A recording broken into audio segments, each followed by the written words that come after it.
like a Boxster engine, like a flat. It's 4-cylinder. This one's not. This one's 6. But 6-cylinder. Those ones are 4. So it's like a Porsche engine. Like you want to jump in? is it? You got loads of room. Look at this.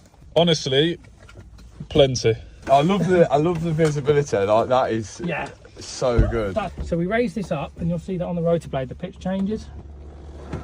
See how it twisted? Yeah. So what that's doing is that's giving us more lift.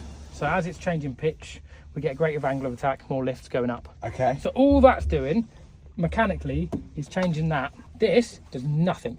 That's for comfort and to try and control the sensitivity. And what does this actually do?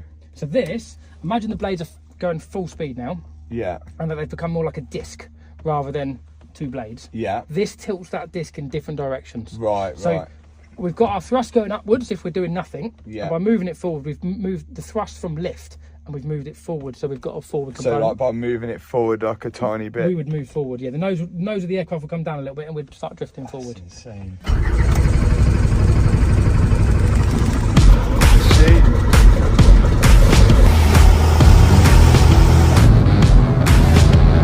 So here we go. My first ever helicopter lesson. I never thought I'd find myself doing this, but here we are. Learning how to fly could change absolutely everything, and I really enjoy learning a new skill. Once we got in the air, I was told what all the controls and dials do, and it wasn't long before I was able to take control of the helicopter. It's like learning to drive all over again. Now, to be able to fly on my own, I need at least 45 hours of flight time, and I'm going to be trying to do at least 1 lesson a week from now. So as you can imagine, it's going to be a long time before I pass. That was fun. On top of that, there's a bunch of theory tests as well, just like on your driving lessons. Now right here, we actually got to fly over Silverstone, and to see it from this angle was crazy.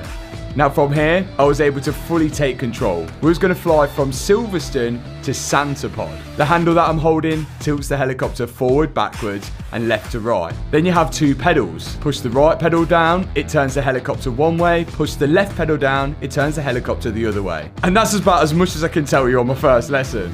Now, one thing that was really hard, which I didn't expect, was trying to hover the thing in one place.